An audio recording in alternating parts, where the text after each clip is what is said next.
नमस्कार साथियों, प्रताप क्लासेस के यूट्यूब प्लेटफॉर्म पर आपका हार्दिक स्वागत है। आज हम बात करेंगे पशु परिचर परीक्षा 2024 के लिए स्पेशल। आपके टॉपिक है पशु रोग। तो पशु रोग से संबंधित मैं कुछ क्वेश्चन लेकर आऊँगा जो डेली आपको टॉप क्वेश्चन एमसीक्यू देने वाला हूँ। टॉप 50 क्वेश्चन हम डेली रिवाइज करेंगे, तो इससे बाहर कुछ नहीं जाएगा, यानी पूरा निचोड़ मैंने निकाल लिया है एमसीक्यू। तो क्लास नंबर 1 रहने वाली है। डेली हम लगभग जितने भी पशु रोग से संबंधित रोग हैं उनसे एमसीक्यू क्वेश्चन बन रहे हैं। उनके उपचार से संबंधित है, लक्षण से संबंधित है, कारक से संबंधित है और कौन सा उनमें टीका लगाया जाता है, तो सारी हम बात करेंगे। डेली हम चर्चा करेंगे। सभी साथी वीडियो को लाइक करें, शेयर करें। चैनल पर नए हैं तो चैनल को सब्सक्राइब कर लें और बेल आइकन का घंटा दबाएं, जैसे ही आपके पास वीडियो पहुंचेगी। ठीक है, अब देखिए, इसकी हम बात करेंगे पशु परिचर की। तो पशु रोग के बारे में पहले हम बात करते हैं। आज की पहले हम बात करेंगे पशु रोग। देखिए, निम्नलिखित में से कौन सा रोग पशुओं में जीवाणु के कारण होता है। देखिए, 3 प्रकार के रोग हैं, 3-4 प्रकार के। एक तो जीवाणु द्वारा होता है, ठीक है। एक होता है अपने विषाणु द्वारा रोग होता है, ठीक है। किसके द्वारा? विषाणु द्वारा भी रोग फैलता है। फिर परजीवी परजीवी रोग भी आ जाते हैं। फिर अंतः परजीवी रोग आ जाते हैं, ठीक है। अंतः परजीवी रोग आ जाते हैं। उसके बाद में जैसे मान लीजिए चयापचय जन्य रोग आ गए, उसके बाद में और अन्य जन्मजात रोग आ गए। तो इनके हम क्वेश्चन बनाए हैं कि जीवाणु रोग कौन से हैं, विषाणु रोग कौन से हैं। फिर उसके बाद में जैसे मान लीजिए मुँह पक्का खुरपका रोग कौन सा है, उसके लक्षण क्या है, कारक क्या है, और इसका जो है इसको उपचार के लिए कौन से टीके लगाए जाएंगे, इसकी हम चर्चा करेंगे। सबसे पहले, कौन सा रोग पशुओं में जीवाणु के कारण होता है? गलघोटू विष ज्वर रोग, चेचक रोग, खसरा रोग, पोलियो रोग। तो इसमें देखिए कौन सा रोग, पोलियो तो इसमें होता नहीं है, लेकिन हम बात करें गलघोटू विष ज्वर, चेचक रोग, खसरा रोग, पोलियो रोग, तो इसमें क्या होता है? जीवाणु रोग है। तो ये हो जाएगा जीवाणु रोग। जीवाणु रोग कौन सा हो जाएगा? ये सबसे एक तो विशिष्ट और घातक रोग होते हैं, ये याद रखना है, ठीक है। जैसे तो इसमें आंसर क्या हो जाएगा? गलघोटू ज्वर रोग हो जाएगा। आगे हम बात करते हैं 2 नंबर प्रश्न की। पशुओं में थनैला रोग किस कारण से होता है? पशुओं में थनैला रोग किस कारण से होता है, यानी बारीकी से मैंने जितने क्वेश्चन बनने थे मैंने सारे बना लिए हैं। एनसीईआरटी की बुक भी है मेरे पास, आरबीएसपी की बुक है मेरे पास, दोनों मैंने क्वेश्चन बनाए हैं। तो पशुओं में थनैला रोग किस कारण से होता है? थनैला रोग किस कारण से होता है? जीवाणु के द्वारा। अब देखिए, मैं आपको बता देता हूँ जीवाणु के कौन कौन से रोग है, जीवाणु द्वारा फैलने वाले रोग। देखिए, एक तो मैंने बताया गलघोंटू, ये पूछा जाता है गलघोंटू। दूसरा मैं आपसे बताऊं लंगड़ा बुखार, आपने देखा होगा कि लंगड़ा बुखार आ गया हमारे भैंस को या गाय को, लंगड़ा बुखार आ गया। उसके बाद में क्षय रोग, ठीक है, क्षय रोग आ गया। फिर गर्भपात, स्क्रामक गर्भपात, स्क्रामक गर्भपात, ठीक है। उसके बाद में थनैला रोग आ गया। फिर बच्चे के सफेद दस्ता आने लग जाते हैं, जो बच्चा होता है छोटा। फिर टिटनस हम बात करें, ठीक है। और हम बात करें एंड्रोटोक्सिया, फिडकिया रोग जिसे कहते हैं, फिडकिया रोग। तो ये सारे क्या है? जीवाणु जनित रोग है। यहाँ से एक प्रश्न पक्का बनेगा बनेगा। अगला, लंगड़ा बुखार नामक रोग किस प्रकार के संक्रमण के कारण होता है? तो जीवाणु संक्रमण के कारण, मैंने अभी बताया लंगड़ा बुखार, ये सारे याद कर लेना भाई। 3 नंबर प्रश्न की बात करेंगे, निम्नलिखित में से कौन सा रोग विषाणु जनित है? अब आ गए भी विषाणु जनित वाले रोग कौन कौन से है। विषाणु जनित रोग कौन कौन से? इसमें देखिए ये भी घातक होते हैं। तो इसमें खुर पक्का और मुँह पक्का, ये रोग क्या हो जाएगा? विषाणु जनित है। गलघोटू विष ज्वर, ये जीवाणु है। फिर हम बात करें, ये भी जीवाणु रोग है। और उसके बाद में फिड़किया भी जीवाणु रोग है, लेकिन ये क्या है? विषाणु जनित रोग है। इस प्रकार के ही प्रश्न देखने को मिलेंगे जो भी आपके प्रश्न आएंगे। कुछ 4-5 टॉपिक है, हम पूरा क्लियर करेंगे जो भी टॉपिक है एमसीक्यू क्वेश्चन के माध्यम से। आपको अच्छे तरीके से रिवाइज करना है और अन्य आपके ऐसे आसपास जो साथी तैयारी करें उनको भी अच्छे तरीके से शेयर करें, ठीक है। तो खुरपका मुँह पका रोग, इसके बारे में आगे हम चर्चा करेंगे। इस रोग से संबंधित कितने क्वेश्चन बन रहे हैं, इसके लक्षण क्या है, कारक क्या है, टीका कौन सा लगाएगा, आगे हम चर्चा करेंगे, ठीक है। आगे देखिए, पशुओं में अढ़िया या 2.5 दिन का बुखार किस प्रकार के संक्रमण से होता है? अढ़िया या 2.5 दिन का बुखार किस प्रकार के संक्रमण से होता है? जीवाणु द्वारा, परजीवी द्वारा, विषाणु द्वारा, कवक द्वारा। तो इसमें देखिए हम बात करेंगे 2.5 दिन का, तो ये होता है विषाणु जनित रोग है भी। याद कर लेना, 2.5 दिन का बुखार किस प्रकार का रोग है भी? विषाणु जनित रोग है। अब मैं आपको बता देता हूँ विषाणु जनित रोग कौन कौन सी है। विषाणु जनित रोग कौन कौन से और पूछे जा सकते हैं। विषाणु जनित की मैं बात करूँ तो एक याद करना, खुर पक्का मुँह पक्का, खुर पक्का मुँह पक्का, ये क्या, एक तो विषाणु जनित है। दूसरा हम बात करेंगे अढेया, अढेया या इसे कहते हैं 2.5 दिन का बुखार, ठीक है। उसके बाद में जैसे चेचक भी आ सकता है इसके अंदर, ठीक है, चेचक रोग भी क्या है, एक विषाणु जनित है। उसके बाद में हम और थोड़ा मोटा जैसे मान लीजिए पागलपन हो जाता है पशु का, तो वो भी एक प्रकार का विषाणु जनित है, तो इसका आंसर विषाणु जनित हो जाएगा। निम्नलिखित में से कौन सा रोग परजीवी के कारण होता है? आपने काफ़ी समय से पढ़ रहे हो टॉपिकों को, तो हम सीधा क्वेश्चन ही करेंगे क्योंकि अभी हमें क्वेश्चन की ही जरूरत है, अभ्यास की जरूरत है। तो कौन सा रोग परजीवी के कारण होता है, कौन सा रोग परजीवी रोग है इनमें से, ये बताना है। खुरपका मुँहपका, खाज है, थेनेला रोग है, टिटनस है। तो इसमें बताइए कौन सा रोग परजीवी के कारण होता है, तो इसका आंसर क्या हो जाएगा, खाज। क्या हो जाएगा, खाज। परजीवी, परजीवी कीट पशुओं के शरीर में निवास करते हैं, एक तो याद रखना है।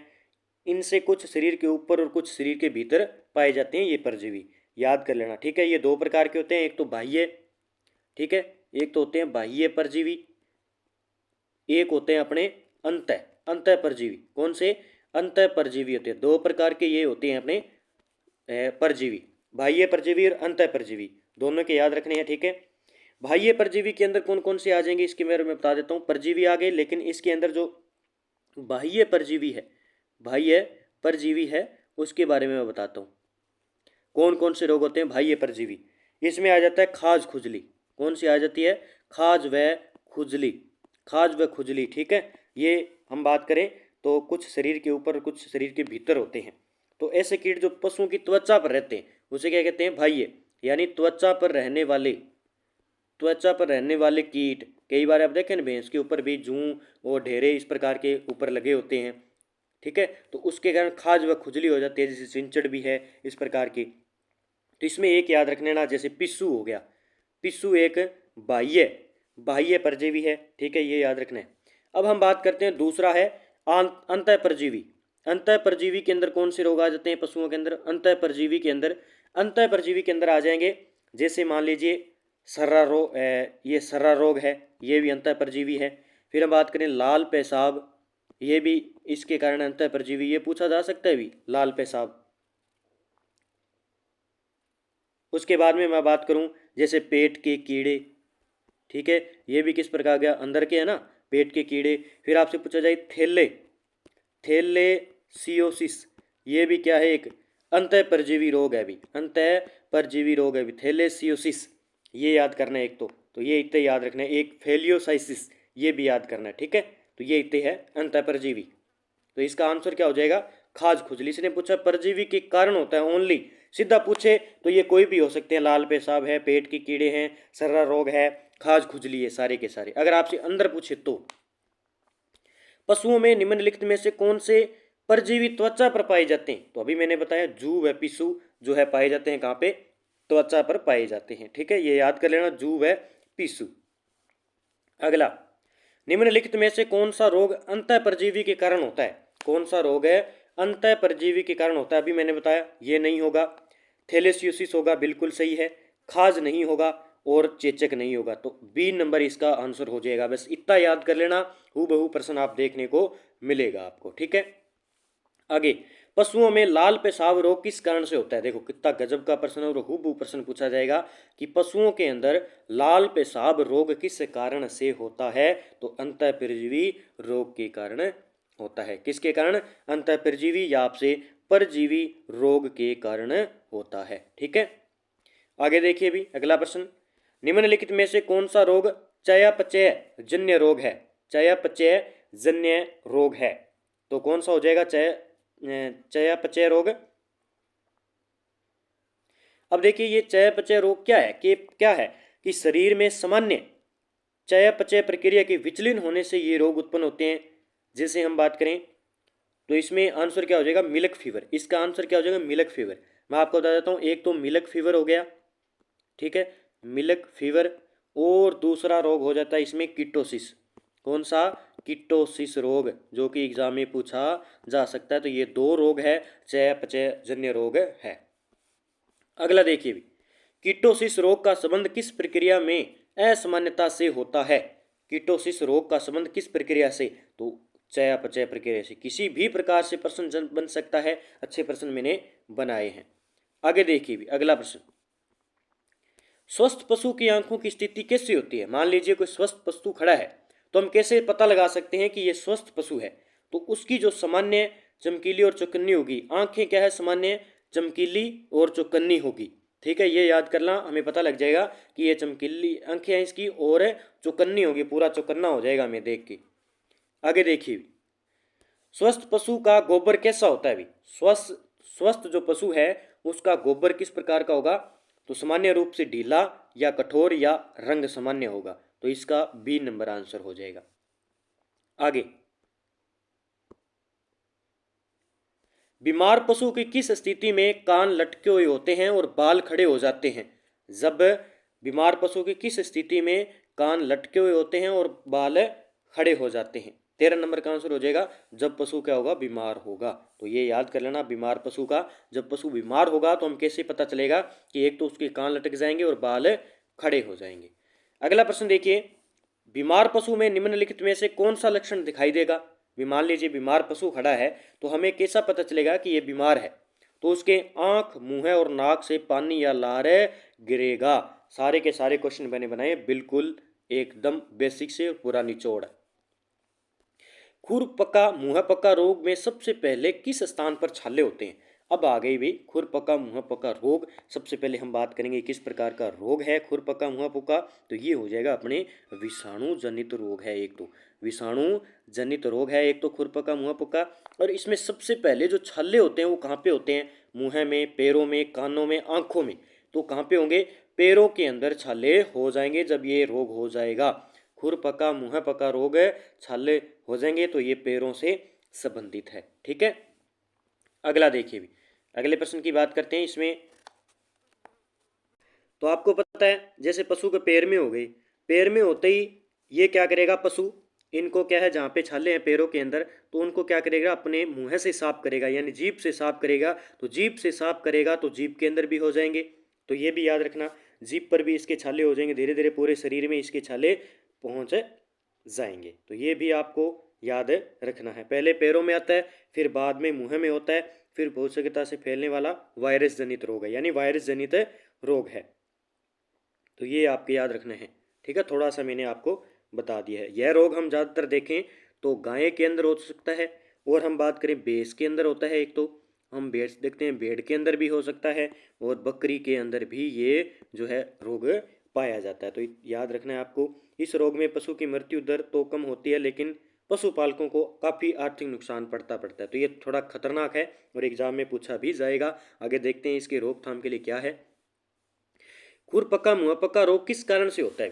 देखो किस कारण से होगा, विषाणु के कारण। किसके कारण? विषाणु के कारण, यानी फैलता है ये। आगे देखिए अगला प्रश्न देखिए, खुर पका मुंह पका रोग मुख्य रूप से किन पशुओं में पाया जाता है? एक खुर वाले पशु में, तीन खुर वाले पशु में, दो खुर वाले पशु में, पालतू पक्षियों में। तो ये दो खुर वाले पशु में ज्यादातर पाया जाता है। कौन सा? खुर पका मुंह पका रोग। इस प्रकार का प्रश्न भी बनाया जा सकता है। आगे देखिए भी, खुर पका मुंह पका रोग का संक्रमण पशुओं में किसके सेवन से फैलता है? यानी जो ज्यादा रोग है खुर पका मुंह पका, वो पशुओं में फैलता किस कारण है ज्यादा? साफ पानी और ताजा चारा से? बिल्कुल गलत है।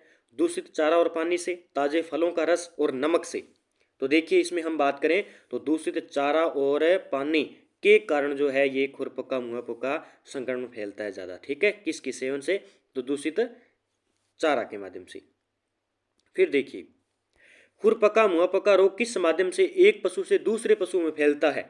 तो देखिए अच्छा प्रश्न है, इस प्रकार के बनाए जा सकते हैं। तो देखिए, हवा, दूषित मिट्टी, रोगी पशुओं के स्त्रावों से। ठीक है, इस प्रकार से ये क्या है, एक पशु से दूसरे पशु में भी फैल सकता है, क्योंकि ये वायरस जनित रोग है। ठीक है, आगे, खुर पका मुंह पका रोग मुख्य रूप से किस कारण से होता है? अभी किस कारण से होता है जो रोग है खुर पका मुंह पका, ये किस होता है? तो ये होता है विषाणु की 7 प्रजातियों से। विषाणु की 7 प्रजातियां हैं, ए, ओ और सी, और इसके बाद हम देखें सेट फर्स्ट है, और सेट सेकंड है, ये सारे के क्या हैं, विषाणु की प्रजातियां हैं। और सेट थर्ड है, क्या है, सेट थर्ड है। और एशिया सेट फर्स्ट है। ये सारे क्या है, ये इसकी विषाणु की प्रजातियां हैं जिसके कारण ये खुरपका मुंहपका रोग है फैलता है। ठीक है, आगे देखिए भी, खुरपका मुंहपका रोग में पशु के मुंह में छाले होने पर क्या लक्षण दिखाई देगा। यानी जब मान लीजिए रोग हो गया तो उसमें हमें क्या लक्षण दिखाई देंगे। तो इसमें क्या होंगे, मुंह से लार गिरना जिसमें चिपचिपाहट की ध्वनि होती है। तो ये थोड़ा सा याद रखना है कि इसके जो लक्षण हैं वो हमें कहाँ से दिखाई देंगे भी हमारा जो पशु है उसके खुरपका मुंहपका रोग हो गया है। आगे, खुरपका मुंहपका रोग के कारण दुधारू पशुओं में कौन सा परिवर्तन देखा जाता है। कौन सा परिवर्तन देखा जाता है। तो दुग्ध उत्पादन में जो अचानक कमी आएगी, बी नंबर आंसर होगा। यानी ये रोग हो जाएगा तो पशु एकदम बिल्कुल खट जाएगा, ना ही हिलेगा ना ही टुरेगा और दूध दूध नहीं देगा बिल्कुल भी। आगे देखिए भी, मुंह के छालों के उपचार के लिए किस घोल का प्रयोग करना चाहिए। अब मान लीजिए उसके छाले हो गए मुंह पर, तो हमें उसका इलाज तो करना पड़ेगा, पशु परिचर बनना है तो इस चीज़ों को पढ़ना पड़ेगा हमें, इसलिए ये टॉपिक डाला है। तो मुंह के छालों को उपचार के लिए इंसाफ करना है तो उसमें हमें पोटास व फिटकरी का घोल बनाना है भी। किसका, पोटास व फिटकरी का घोल बनाना है और उस पर क्या करना है, ये लगाना है। तो ये बी नंबर आंसर हो जाएगा और ये मुझे लगता है कि पॉइंटेड और पक्का पूछा भी जा सकता है। ठीक है, अगला देखिए, पैरों के छालों को किस पदार्थ से धोना चाहिए। मान लीजिए पैरों के छाले हो गए तो उसको किससे धोने चाहिए, उसे धोने चाहिए कॉपर सल्फेट या लाल दवा के 1% घोल से। यानी लाल दवा और उसमें होनी चाहिए कॉपर सल्फेट, दोनों मिक्स करके या अलग अलग पैरों के छालों को धोया जाना चाहिए। तो ये अच्छे प्रश्न है, बार बार पूछे भी जा सकते हैं। आगे देखिए भी, यदि घाव में कीड़े पड़ जाएं तो किस उपचार का प्रयोग करना चाहिए। मान लीजिए अगर घाव में कीड़े पड़ गए, छाले हैं और कीड़े पड़ गए वहाँ पे, तो वहाँ पे तारपीन के तेल का मोम बनाकर रखना चाहिए। अगर मान लीजिए कोई भी घाव में कीड़े पड़ गए हैं, लगी हुई है वहाँ पे कीड़े पड़ गए हैं, तो तारपीन के तेल का मोम बनाकर रखना चाहिए। और ये इसका इलाज मैंने खुद किया है, एक कुत्ते के घाव था और मैंने तारपीन का तेल डाला उसमें, 2-3 दिन में वो कुत्ता तैयार हो गया पूरा का पूरा, कीड़े कीड़े सारे जल गए। आगे देखिए भी, खुरपका मुंहपका रोग से बचाव के लिए एम FMD यानी FMD टीका कब लगाया जाता है। टीका कब लगाया जाता है जब खुरपका मुंहपका रोग से बचाव के लिए। देखो कितने गजब के प्रश्न है। तो साल में 2 बार यानी जून और दिसंबर, यानी उसके बचाव के लिए ये टीके लगते हैं। हमारे आते भी हैं डॉक्टर, कई लगवाते नहीं है कि हमारा भैंस दूध नहीं देगी वो नहीं देगी, लेकिन हमें टीके लगवाने चाहिए ताकि आप इन रोगों से बचा सके अपने पशुओं को। तो साल में 2 बार लगते हैं, एक तो जून में और एक दिसंबर में, दोनों की डेट याद रखनी है। तो टीका कौन सा लगता है, FMD टीका। ठीक है, आगे देखिए भी अगला प्रश्न, ये हो गया हमारा, रोगी पशु के उपचार के बाद उसका बिछावन क्या करना चाहिए। मान लीजिए उसका उपचार कर रहे हैं तो नीचे हमें बिछावन के लिए किस रूप में प्रयोग करना चाहिए, तो जला देना चाहिए। मान लीजिए हमने उस रोगी पशु का उपचार किया, कोई तिरपाल बिछाया या कुछ भी हमने बिछाया, ठीक है, तो उसको हमें क्या करना चाहिए, जला देना चाहिए। अगर वो रोग है उस पशु के तो उसको हमें क्या कर देना चाहिए, जला देना चाहिए, वहीं नहीं फेंकना चाहिए। फिर देखिए जहरवाद रोग के बारे में देखते हैं। पहले हमने बात की खुरपका मुंहपका से जितने भी क्वेश्चन बन रहे थे मैंने हमने चर्चा की। जहरवाद रोग किन पशुओं में मुख्य रूप से पाया जाता है। जहरवाद रोग की हम बात करें, निम्न में से किस पशुओं में पाया जाता है। तो ये पाया जाता है गायें, भैंस और कभी कभी भेड़ बकरे में भी पाया जाता है। तो ये याद रख लेना, जहरवाद रोग है गायें भैंसों कभी कभी भेड़ बकरी में भी पाया जाता है। आगे देखिए भी, जहरवाद रोग कब दिख फैलता है, यानी किस मौसम में यह ज़्यादातर पकड़ करता है। तो ये होता है भी वर्षा ऋतु में ज़्यादा होता है भी, जहरवाद रोग होता है वर्षा ऋतु के अंदर। ठीक है, इसमें क्या होता है कि इस रोग को हम लंगड़ा बुखार भी कह सकते हैं, फड़ सूजन या चुरचरिया नाम से भी जाना जाता है। ये क्या है, संक्रामक रोग है भी। किस प्रकार का, संक्रामक रोग है, ये भी आपको याद रखना है, संक्रामक रोग है। गाय भैंसों में मुख्य रूप से और कभी कभी भेड़ बकरियों में पाया जाता है। लगभग हम बात करें जैसे छोटी उम्र के पशु है, छोटी उम्र के हम बात करें जैसे 4 से 3 वर्ष तक के पशु, 4 से 3 वर्ष तक के जो पशु हैं उनमें जो है ये अधिक प्रभावित होता है। ठीक है, तो क्योंकि उनकी जो रोधक क्षमता है वो कम होती है, प्रतिरोधक क्षमता, और बड़े पशुओं में ज़्यादा होती है। ठीक है, तो इसमें क्या होता है कि इस इसमें जब ये रोग हो गया तो उसमें क्या है, मांसल भाग विशेष रूप से कंधे व पुट्ठों पर गैस भरी सूजन आने से पशु लंगड़ाने लगता है। तो ये होता है अभी थोड़ा सी इसमें। फिर जहरवाद रोग का संक्रमण किससे फैलता है? ये भी ये किस कारण फैलता है? फैलता तो है मान लीजिए गायें भैंसों में, लेकिन ये फैलता किस कारण है? संक्रमित पानी व चारे के उपयोग से। चारा देख लीजिए, कई बार हम मान लीजिए यहाँ पे ये बॉक्स है हमारा, जिसे हम राजस्थानी भाषा में ठाण कहते हैं, या आपकी भाषा में कुछ भी कहते हो, कमेंट बॉक्स में बताइए। तो इसमें जो चारा है वो पड़ा रहता है कुछ दिनों के लिए, कुछ दिनों के लिए पड़ा रहता है, उसमें जीवाणु पड़े रहते हैं, विषाणु आते हैं। इस प्रकार ये क्या होता है, एक दूषित हो जाता है, और ये दूषित भोजन जब पशु खा लेता है तो उसके पेट में कीड़े या रोग उत्पन्न होने लग जाते हैं। तो इनको साफ करना चाहिए। मान लीजिए जैसे आपने सुबह का इसमें डाला है चारा, तो उसको साफ करके शाम वाला इसमें डालें, फिर शाम वाले को निकाल कर नया इसमें डालें। आगे देखिए, जहरबाद रोग का मुख्य कारण क्या है, यानी ये फैलता है, कारण क्या है इसका? तो इसका कारण है बैक्टीरिया क्लोस्ट्रीडियम सोवियई। ये एक बैक्टीरिया है जिसके कारण ये क्या होता है, फैलता है। याद कर लेना, यह रोग जो है अधिक फैलता किस कारण है? बैक्टीरिया क्लोस्ट्रीडियम सोवियई। ये एक प्रकार का क्या है, संक्रमित है, ठीक है, जो कि मांसपेशियों में पाया जाता है, मांसपेशियों के अंदर पाया जाता है, मांसपेशियों में पाया जाता है। शरीर से बाहर ये जीवाणु अपने चारों ओर कवच बनाकर मिट्टी व चारागाहों में काफ़ी समय तक जीवित रहते हैं भी। ये एक प्रकार का बैक्टीरिया है जो जहरवाद रोग को फैलाता है। जहरवाद रोग में कौन से अंग विशेष रूप से प्रभावित होते हैं भी? कौन कौन से अंग? तो इसमें गर्दन है, कंधे है, पुट्ठे की मांसपेशियां, ये क्या होती है, इस जहरवाद रोग से प्रभावित होती है। आगे देखिए भी अगले क्वेश्चन की बात करते हैं। क्लोस्ट्रीडियम सोवियई जीवाणु शरीर के बाहर किस प्रकार जीवित रहता है भी? अब देखिए किस प्रकार, तो ये कवच बनाकर मिट्टी व चारागाहों में रहता है भी, क्लोस्ट्रीडियम सोवियई जीवाणु, ठीक है। चित्र तो नहीं है मेरे पास, इतना टाइम नहीं था, लेकिन मैं इसकी चित्र भी लेकर आता ताकि आपको क्वेश्चन भी याद हो जाते। तो इसका आंसर क्या हो जाएगा, कवच बनाकर मिट्टी व चारागाहों में रहते हैं। तो ये थोड़ा सा याद रखना, ये जीवाणु किस रोग से संबंधित है? जहरबाद। किस रोग से? जहरबाद रोग से। बस इतना याद होना चाहिए आपको, क्लोस्ट्रीडियम सोवियई जीवाणु, ठीक है। बाकी मैं आपको कुछ दिनों में जितने भी रोग से संबंधित क्वेश्चन बन रहे हैं सारे बारीकी से दे दूंगा। आप चाहे लिखना चाहते हो तो लिख लेना वन लाइनर, और पढ़ना चाहते हो तो बार बार इसका रिवाइज कर लेना। जहरबाद रोग का मुख्य लक्षण क्या है? जहरबाद रोग है, इसके मुख्य लक्षण क्या है, क्या लक्षण दिखाई देंगे हमें?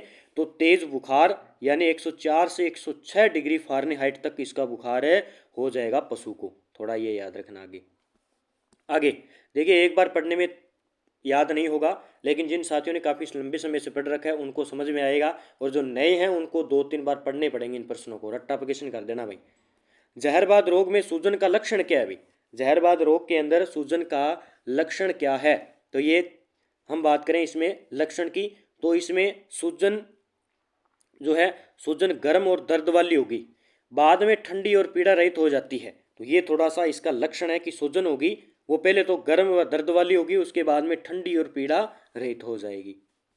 आगे देखिए, जहरवाद रोग में सूजन वाली जगह को दबाने पर कौन सी विशेष आवाज़ निकलती है? मान लीजिए वहाँ पे सूजन आई है, कोई कंधे पर सूजन आई, गर्दन पर, तो उसको हम दबाएंगे तो उस पर चर चर की आवाज़ें आएगी। कोई भी प्रश्न तो हम पता लगाने के लिए तो पता चलेगा ना, हमें पता लग जाएगा भी चर चर की आवाज़ आ रही है तो कौन सा रोग गया, जहरवाद रोग है।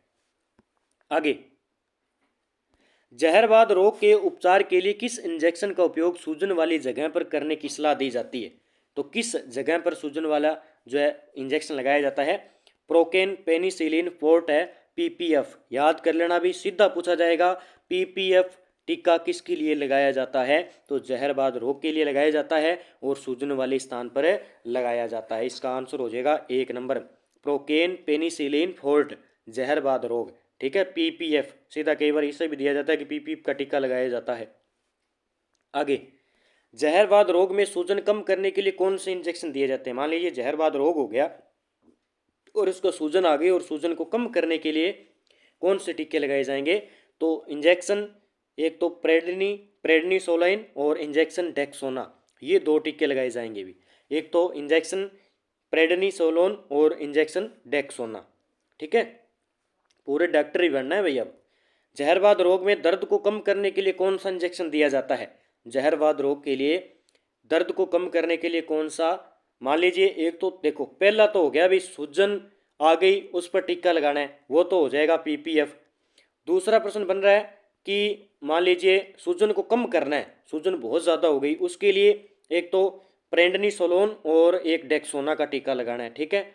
और दूसरा जहरबाद रोग के अंदर दर्द को कम करने के लिए, पशु को दर्द ज़्यादा हो रहा है पशु को, तो उसके लिए हम कौन सा टीका लगाएंगे दर्द को कम करने के लिए, तो उसके लिए इंजेक्शन निमोवेट, याद कर लेना भाई, इंजेक्शन निमोवेट लगाएंगे जहरबाद दो को दर्द करने के लिए। डी नंबर आंसर हो जाएगा। आगे देखिए 40 नंबर, जहरवाद रोग से बचाव के लिए कौन सा टीका लगवाना चाहिए और कब लगाना चाहिए। जहरवाद रोग से बचाव के लिए टीका लगाना चाहिए BQ 5 मिली, जो जून माह के अंदर लगेगा। BQ टीका लगेगा 5 मिली का, 5 मिली का टीका लगेगा और जून माह के अंदर लगेगा जहरवाद रोग के लिए भी। किसके लिए, बचाव के लिए। मान लीजिए आपको लगता है भी जहरबाद रोग ना हो जाए, उसके बचाव के लिए जून माह के अंदर ये टीके लगते हैं, लेकिन हम लगवाते नहीं हैं पशुओं के लिए, तो लगवाना चाहिए। तो BQ 5 मिली टीका लगवाया जाता है। जहरबाद रोग से बचाव के लिए मृत पशु को क्या करना चाहिए। एक वीडियो में आपको टीके से संबंधित दे दूंगा, जो भी टीके हैं सीधा सारणी के माध्यम से कौन सा टीका कब लगता है और किसके अंदर लगाया जाता है बचाव के लिए, ठीक है, लक्षण के लिए। तो बचाव के लिए मृत पशु का क्या करना चाहिए। मान लीजिए जहरबाद रोग हो गया और उसके बचाव के लिए मृत पशु को क्या करना चाहिए, तो उसे जलाना या गाड़ देना चाहिए, ठीक है, ये अगर रोग हो जाता है। जहरवाद रोग से बचाव के लिए पशुपालशाला की सफाई के लिए क्या उपयोग करना चाहिए। पशुशाला की सफाई के लिए कौन सा, मान लीजिए आपके पशुशाला है, वहाँ पे ये जहरवाद रोग हो गया, तो उसको मान लीजिए पशु मर भी चुका है, तो उसके बाद में उसकी साफ सफाई के लिए किसका छिड़काव करना चाहिए, तो लाल दवा या फिनाइल का उपयोग करना चाहिए, ठीक है। फिर हम बात करते हैं एंथ्रेक्स रोग, जो भी मानव में भी हो जाता है ये रोग कई बार। एंथ्रेक्स रोग जो पशुओं में होता है लेकिन ये मानव भी हो जाता है कभी कभी, तो एंथ्रेक्स रोग की हम बात करेंगे। इस रोग को क्या कहते हैं, पहली बात तो ये होता है अभी, इसे कहते हैं तिल्ली रोग या जहरी बुखार के नाम से भी जाना जाता है। क्या है, तिल्ली रोग या बुखार, जहरी बुखार के नाम।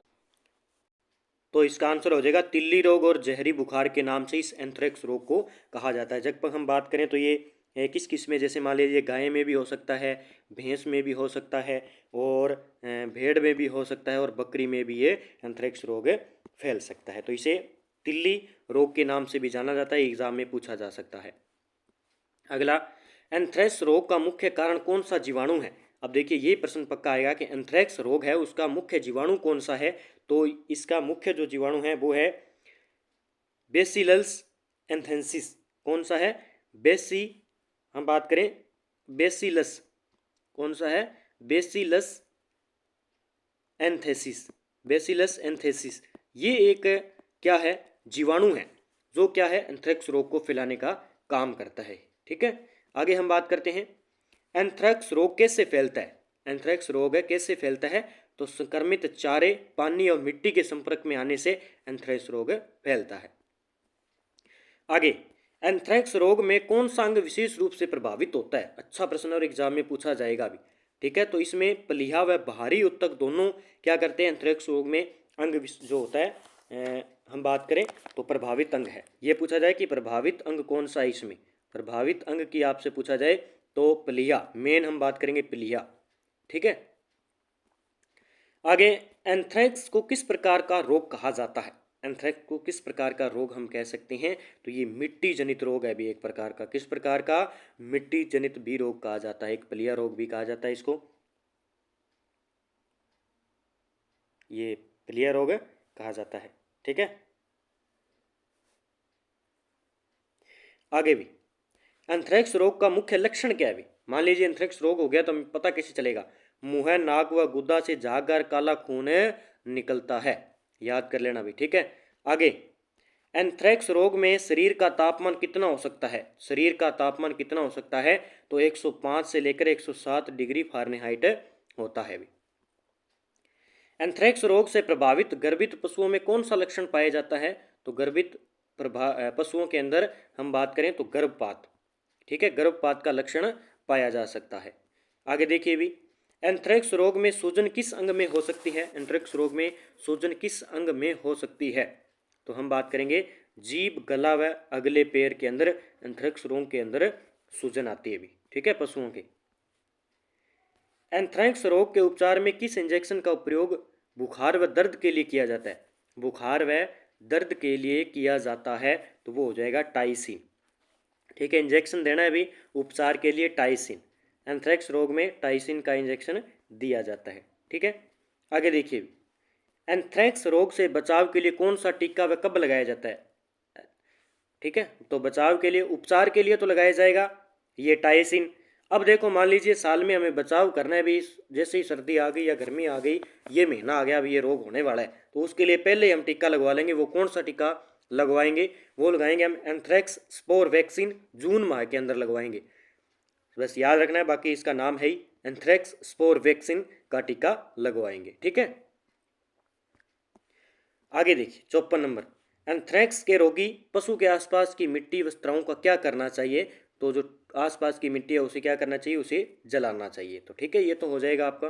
तो आज जो थे हमारे 53 54 यानी टॉप में लेकर आया था 50, 54 हो गए। कल हम फिर 50 लेकर आएंगे जो भी रोग बचे हैं, क्योंकि हम थोड़ा पढ़ेंगे तो अच्छे तरीके से पढ़ पाएंगे। ज़्यादा एक टाइम में पढ़ेंगे क्वेश्चनों को, थोड़ा इधर उधर हो जाएगा। तो आप आज 2 ही रोग को पढ़ेंगे। एक तो मैंने बताया था खुरपका मुंहपका रोग, और दूसरा एंथ्रेक्स रोग। पहली बात हमने की थी कौन कौन से रोग है, कौन सा परजीवी है, विषाणु है, जीवाणु जनित है। एक प्रश्न सिद्ध आएगा कि कौन सा जीवाणु जनित रोग है पशुओं के अंदर, एक विषाणु जनित रोग, यहाँ से एक प्रश्न। दूसरा खुरपका मुंहपके से एक रोग आएगा, और तीसरा एंथ्रेक्स रोग से। यानी एक एक हम बात करें रोग से लगभग 5 से 6 प्रश्न आएंगे। तो आपको अच्छे तरीके से मेरे साथ पढ़ना चाहिए, लगभग यहाँ से प्रश्न देखने को मिल जाएंगे आपको। तो सभी साथी वीडियो को लाइक करें, शेयर करें, चैनल पर नए हैं तो चैनल को सब्सक्राइब कर लें। कल हम इसकी अगली वीडियो लेकर आएंगे, पार्ट नंबर 2। तब तक के लिए आप इसको अच्छे तरीके से देखिए। जय हिंद, जय भारत दोस्तों, मिलते हैं अगली वीडियो के साथ में।